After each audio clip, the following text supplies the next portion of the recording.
தாதாவின் அருமை புதல்வர், இறைவனின் அதிசயமாக இருப்பவர், அவர்தான் பரிஸ்தா, அவர்தான் பரிஸ்தா, பூஜத்தின் ரகசியம் அவர், மௌனத்தின் திசையவர், அவர்தான் பரிஸ்தா, அவர்தான் பரிஸ்தா.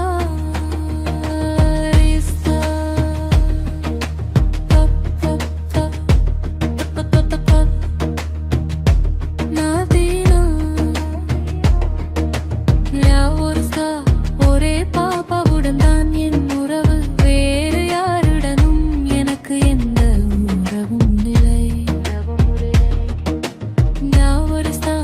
ஒரே பாப்பாவுடன் தான் என் உறவு, வேறு யாருடனும் எனக்கு எந்த உறவும் இல்லை.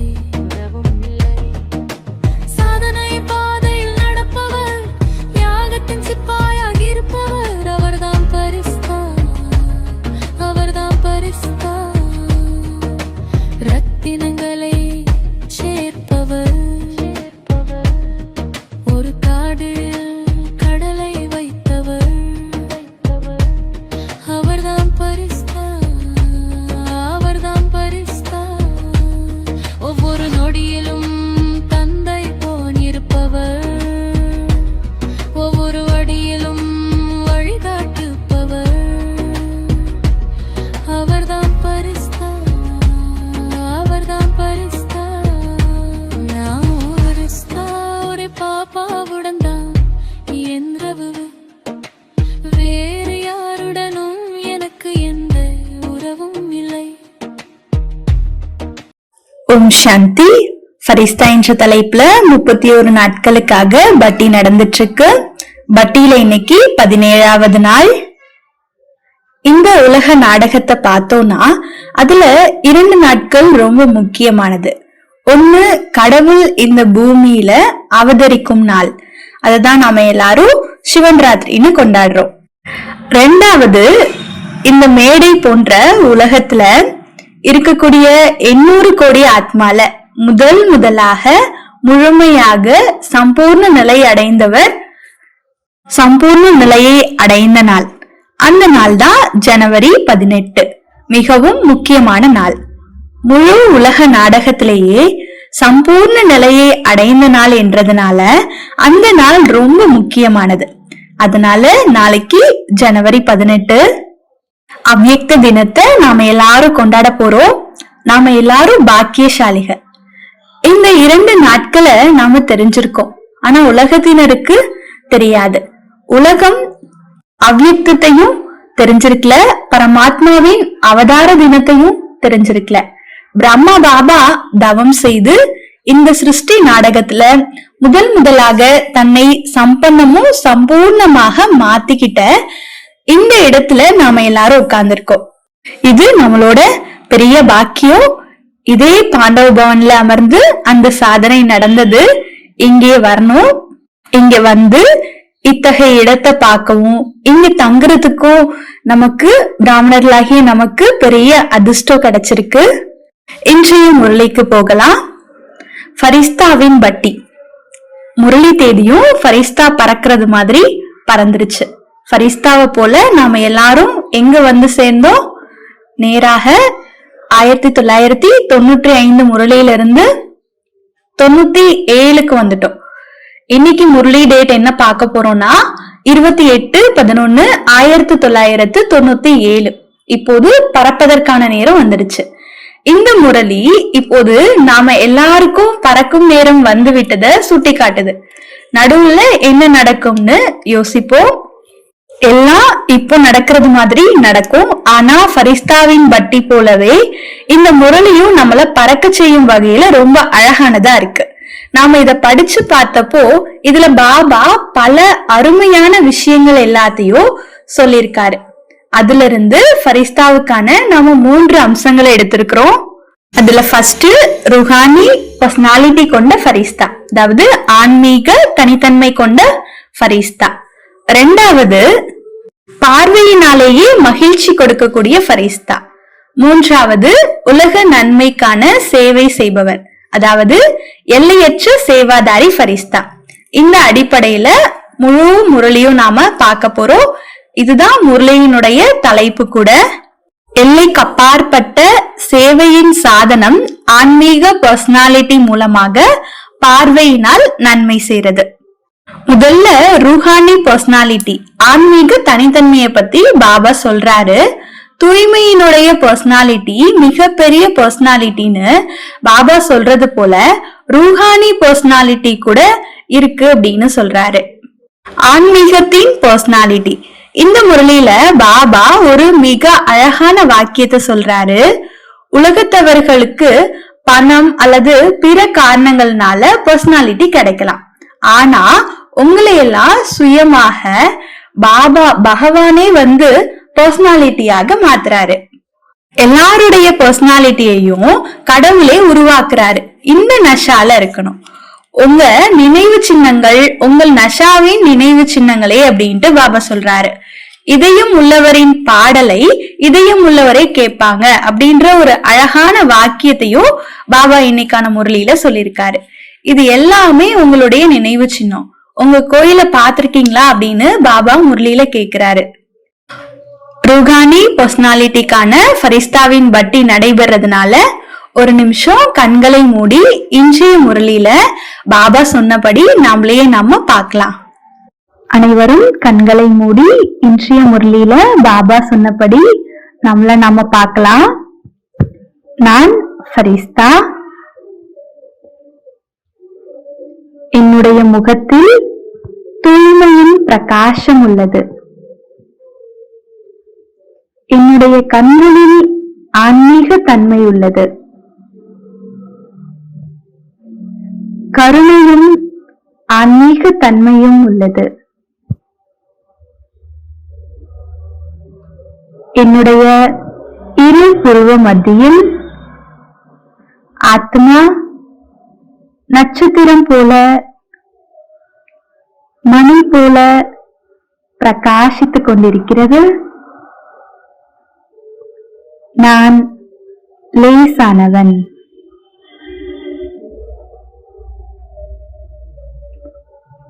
அனைத்து பிராப்திகளாலும் நிறைந்த சம்பன்னமான ஒளி நான். ஓம் சாந்தி. ஆன்மீகத்துக்கு முதல்ல தேவையானது தூய்மை. ஆத்மீக நிலையில் முதல்ல தேவை தூய்மை. பார்வையில தூய்மை, பேச்சுல தூய்மை, சிந்தனையில தூய்மை, நடைமுறையில தூய்மை, கர்மத்தில் தூய்மை, ஒவ்வொரு எண்ணத்திலையும் தூய்மை. இவற்றின் பல விளக்கங்களை பாபா நமக்கு கற்றுக் கொடுத்திருக்காரு.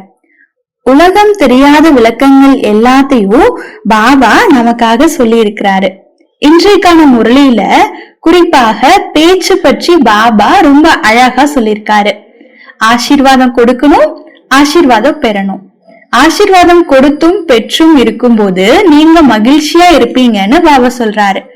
அதனால நம்மளுடைய வார்த்தைகள் எப்படிப்பட்டவைன்னு நாம யோசிக்கணும், சோதனை பண்ணணும். அவை யாருக்காவது நன்மை தருதா? நம்ம பேசக்கூடிய பேச்சு வார்த்தை மற்றவர்களுக்கு நன்மை தருதா, இல்ல யாரையாவது துன்புறுத்துதா, அவங்கள கீழே தள்ளுதான்றத நாம செக் பண்ணணும். தூய்மையில் முதல்ல நம்மளுடைய பேச்சு ஆசீர்வாதம் கொடுக்கக்கூடிய பேச்சா இருக்கணும்.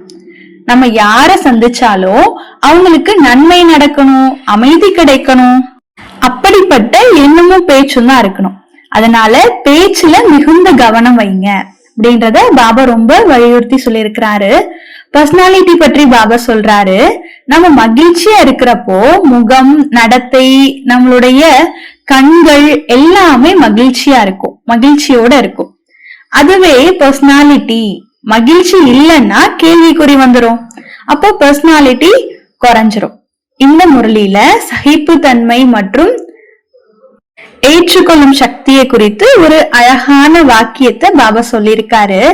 நீங்க சகிச்சு கொண்டும் ஏத்துக்கிட்டும் நீங்க ராஜ்யத்துக்கு வந்துருவீங்க.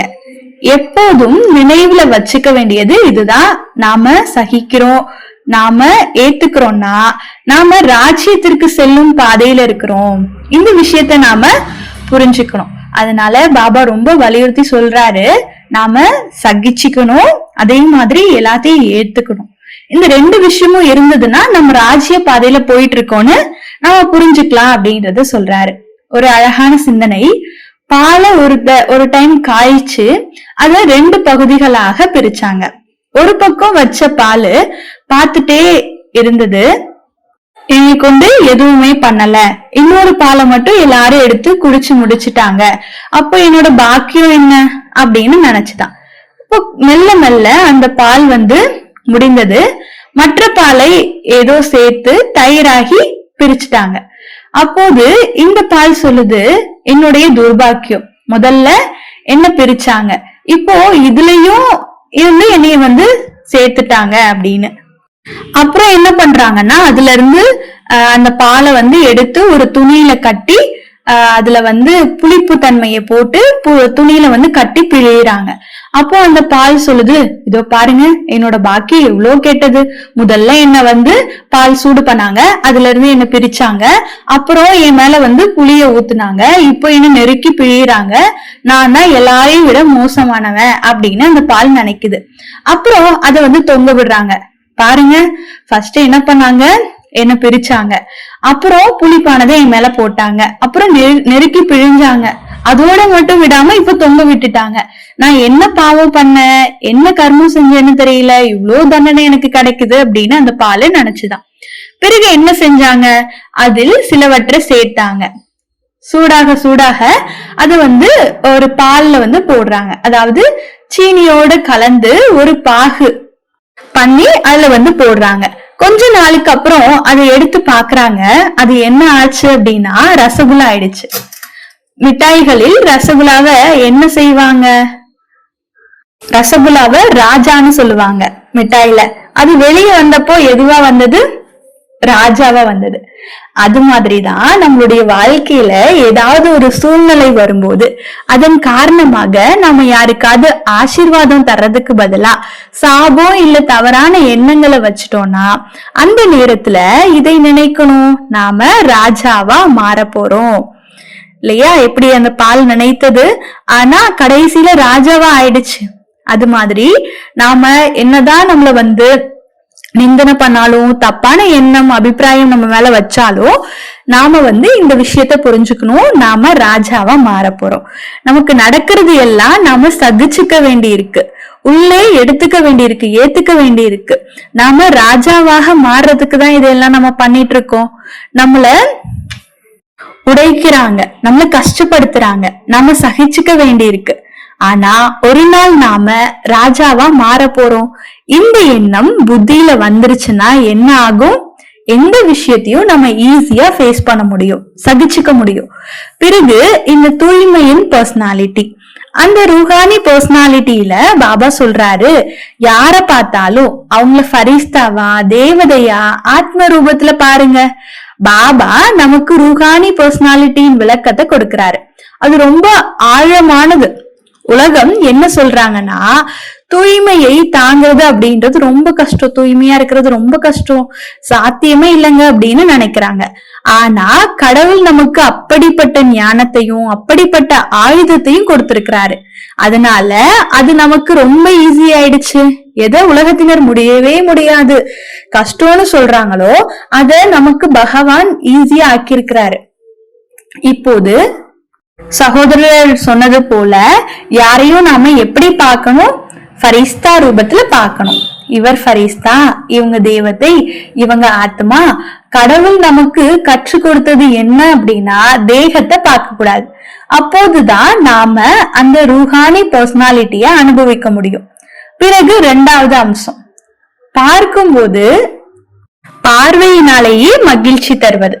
இதற்காக பாபா பிரம்ம பாபாவோட உதாரணம் பண்றாரு, சொல்றாரு. பிரம்ம பாபா யாருக்கும் 7 நாள் கோர்ஸ் எல்லாம் நடத்தல. ஆனா அவரு பார்த்தாலே எல்லாரும் மகிழ்ச்சி அடைஞ்சிருவாங்களாம். அந்த மாதிரி சேவையை தான் செஞ்சாரு. அவர் எப்படி பார்த்தாரு? பார்க்கும் போதே மகிழ்ச்சிய கொடுத்தாரு. அவர் எப்பவுமே தனக்குள்ள பாபாவை சமமாக வச்சிருப்பாரு. எப்பவுமே எந்நேரமோ அவருக்குள்ள பாபா, எனக்குள்ள பாபா நிரம்பி இருக்காரு அப்படின்னு இதே ஸ்திதியோட இருப்பாராம். அதனால பாபா சொல்றாரு, நீங்களும் உங்களுள்ள பாபாவை நிரம்பியதாக அனுபவம் பண்ணுங்க, பாப்தாதாவை உங்களுக்குள்ள வச்சுக்கோங்க அப்படின்றாரு. பாபாவை உள்ளே நிரம்பியவராக அனுபவிச்சீங்கன்னா நீங்க யாரையும் உங்க பார்வையினாலேயே மகிழ்ச்சி அடைய வைக்க முடியும். பிரம்மா பாபா மட்டும் ஏன் பார்த்தோன்னே மகிழ்ச்சி அடைய வச்சாரு? எப்படி அவரால முடிஞ்சது? ஏன்னா பிரம்மா பாபா தன்னை எப்பவுமே இன்ஸ்ட்ருமெண்ட், அதாவது கருவி அப்படின்னு நினைச்சாரு. நான், எனது என்ற எண்ணமே அவர்கிட்ட இல்ல.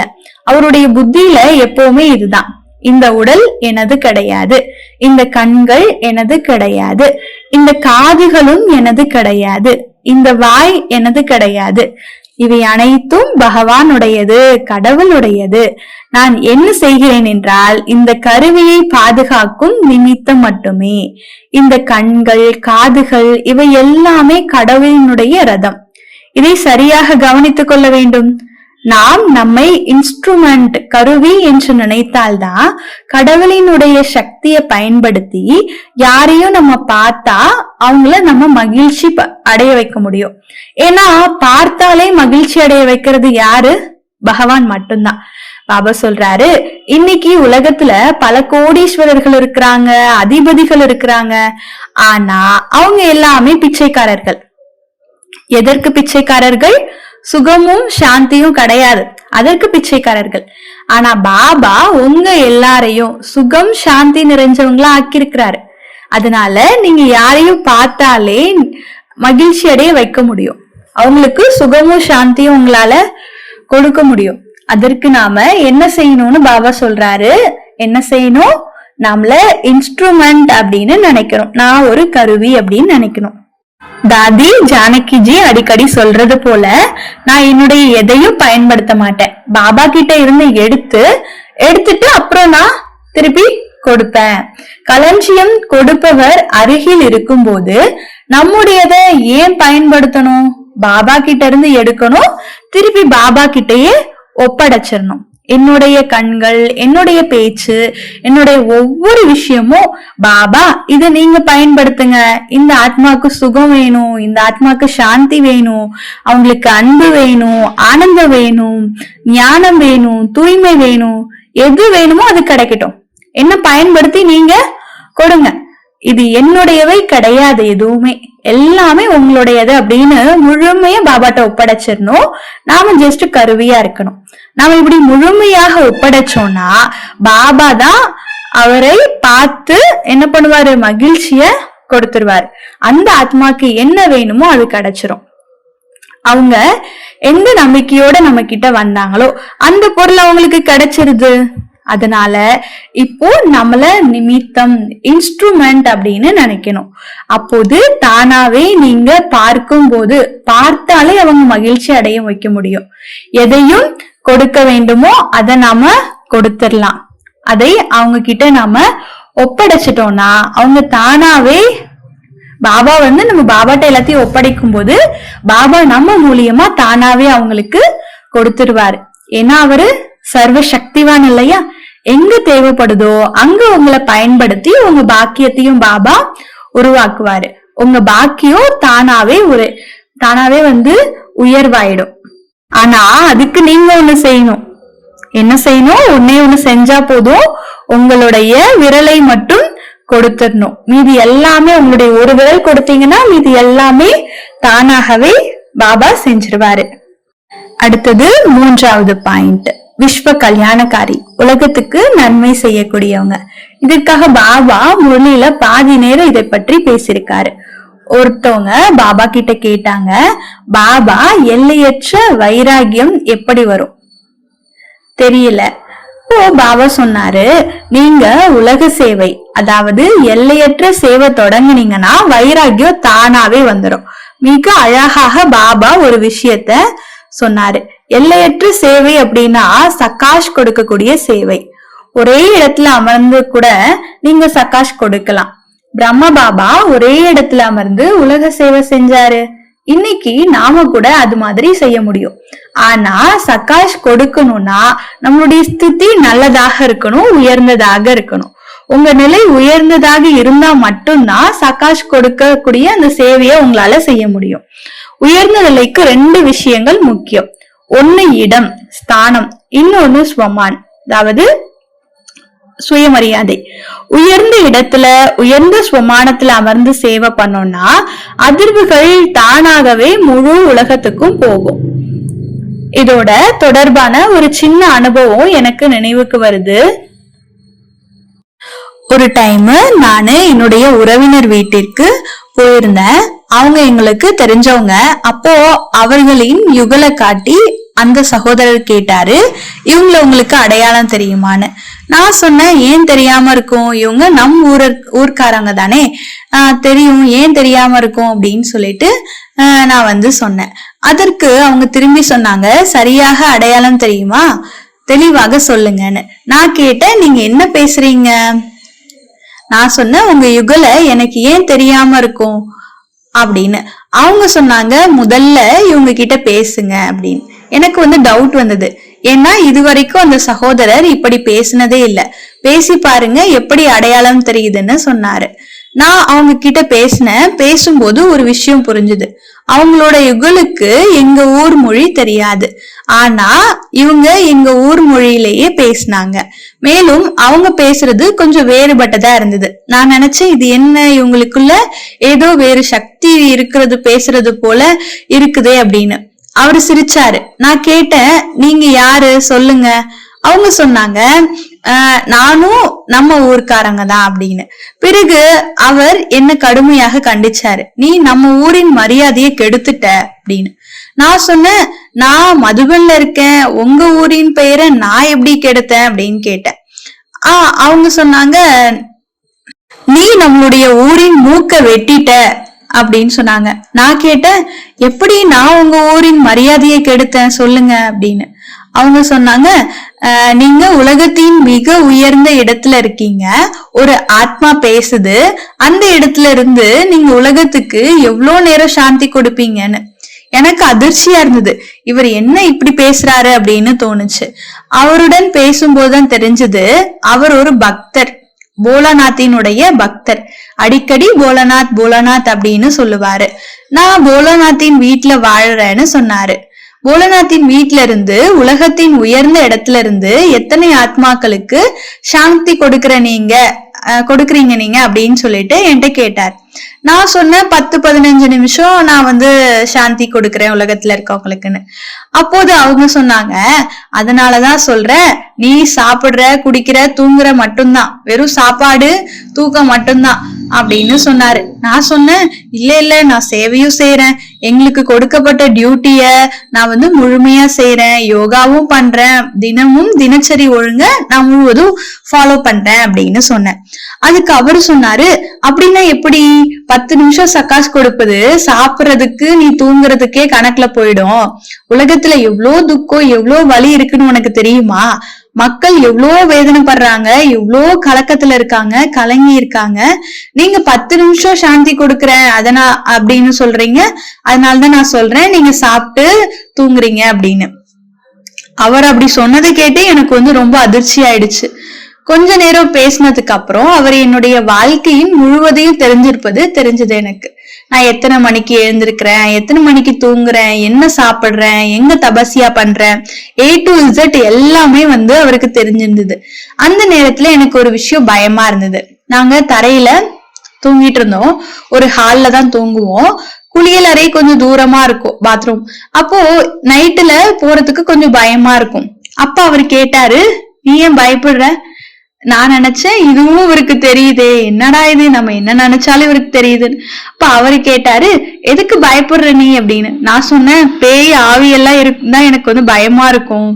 அந்த ரூமுக்கு போறதுக்கு முன்னாடி இந்த இடத்துல சுடுகாடு இருந்ததுன்னு சொன்னாங்க, அதனாலதான் பயம் அப்படின்னு சொல்றாரு அப்படின்னு நான் சொன்னேன். அதுக்கு அவரு சொன்னாரு, ஒரு வார்த்தை தான் சொன்னாரு. அதுக்கப்புறம் என்னுடைய பயம் முற்றிலும் போயிடுச்சு. அவர் என்ன சொன்னாருன்னா, பூதநாதினுடைய குழந்தையாக இருந்துட்டு நீ இப்படி எல்லாருக்கும் பயப்படுறியே பூதங்களுக்கு அப்படின்னு சொன்னாரு. அப்போதான் எனக்கு தோணுச்சு, பாபாவே பூதநாதனாக இருக்காரு. இத நான் முன்பு ஒருபோதும் நினைச்சதே இல்ல. அப்புறம் அவர் கேட்டாரு, நான் யார்? நான் சொன்னேன், நீங்களும் ஏதோ ஒரு ஆத்மாவாக இருக்கலாம், நீங்க கூட ஏதாவது ஒரு ஆவியா இருக்கலாம், எனக்கு பயமா இருக்குன்னு சொன்னேன். அவரு சிரிச்சுட்டே கேட்டாரு, என்கிட்ட பேசும்போது உனக்கு என்ன பயமாவா இருக்கு? அவரு எங்க ஊர் மொழியில பேசினாரு, முழுக்க கிராமத்து மொழியில பேசினாரு, கிராமத்து பேச்சுல. இப்போ அந்த உடல்ல இருந்த யுகலுக்கு அந்த மொழி தெரியாது. இருந்தாலும் அவங்க சரளமாக தூய்மையாக பேசினாங்க. அப்போ நான் ஒரு சங்கல்பம் பண்ணேன், பாபா ஏதோ ஒரு ஆத்மா மூலமாக எனக்கு சைகை கொடுக்கிறாரு. பிறகு அந்த ஆத்மாவை நான் திரும்பி பார்க்கல, சந்திக்கல. அதற்கப்புறம் நான் நினைச்சேன், உண்மையிலேயே உலகத்துல இருக்கக்கூடிய எல்லாரும் ரொம்ப துக்கத்தோட வலியோட இருக்காங்க. அப்போ எனக்கு சக்காஷ் கொடுக்கணும் தோணுச்சு. அதற்கப்புறமா நான் அதிகாலையில் எழுந்து சக்காஷ் சேவைய தொடங்கினேன்.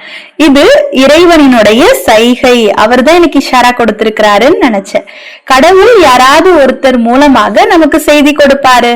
அந்த நாள் அன்னையில இருந்து நான் தீர்மானம் பண்ணேன், சாப்பிடுறது, குடிக்கிறது, தூங்குறதுன்ற பட்டியல்ல இருந்து என்னோட பெயர் இருக்கக்கூடாது, எனக்கு சக்காஷ் கொடுக்கக்கூடிய சேவை இருக்கு அப்படின்னு.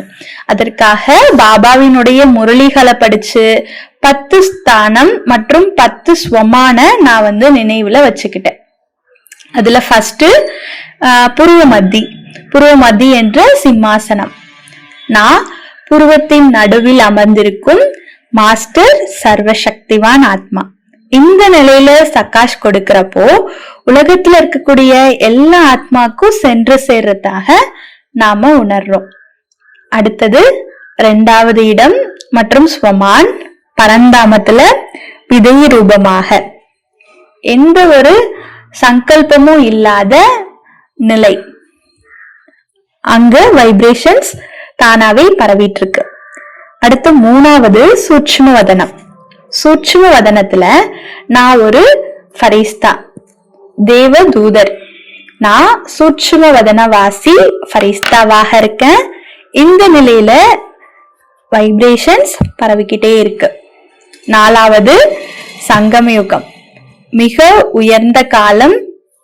வரதானி மகாதானி ரூபத்துல அமர்ந்து சக்திகளை கொடுத்துட்டு இருக்கேன். அடுத்தது 5வது பூமி உருண்டை. நான் விஸ்வ கல்யாணக்காரி ஆத்மா, உலகத்துக்கு நன்மை செய்யக்கூடிய ஆத்மா. பல ஆத்மாக்களுக்கு சகாஷ் சென்றடைகின்றது.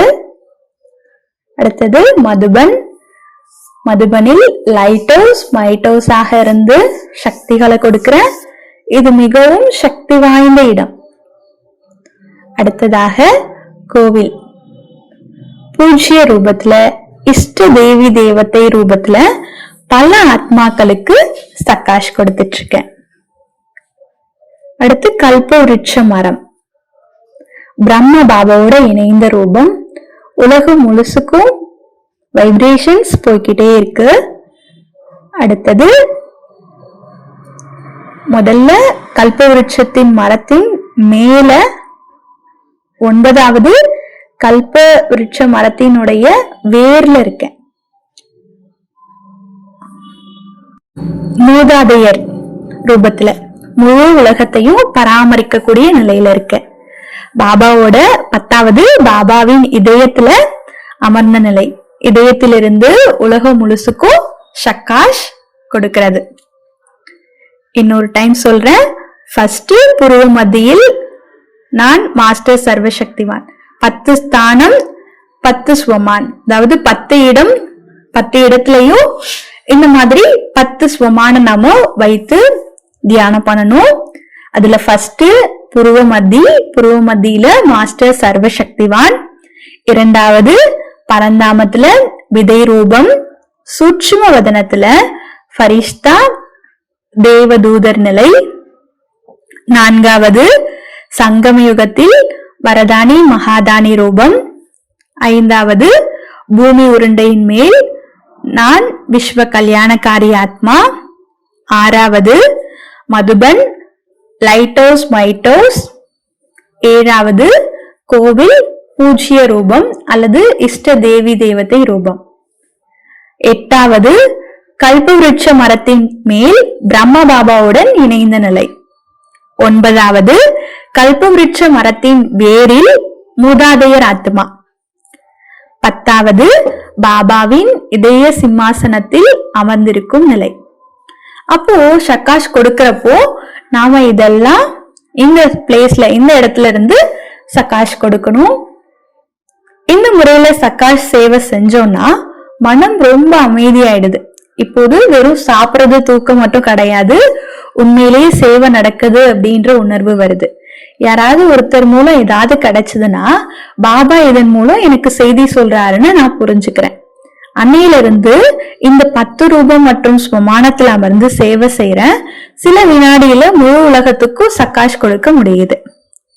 இது எல்லாமே இன்னைக்கு பாபாவின் முரளியில வந்த 3 முக்கிய பாயிண்ட்ஸ். என்னென்ன?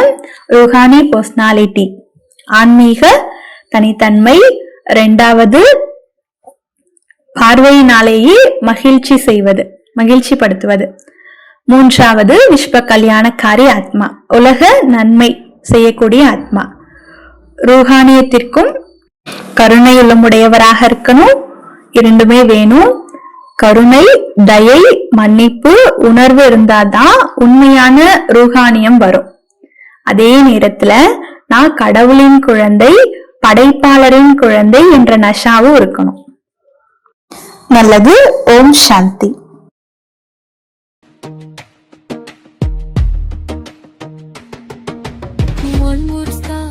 ஒரே பாப்பாவுடன் தான் என் உறவு, வேறு யாருடனும் எனக்கு எந்த உறவும் இல்லை. கட்டுப்படுத்தும் சக்தி உடையவர், ஆளும் சக்தியின் ரூபமானவர், அவர்தான் பரிஸ்தா, அவர்தான் பரிஸ்தா. கோபுரமாக இருப்பவர், வல்லமையின் இல்லமாக இருப்பவர், அவர்தான் பரிஸ்தா, அவர்தான் பரிஸ்தா. முழு சக்தியும் கொண்ட மாஸ்டர், மாஸ்டர் இறைவன் போன்றவர்.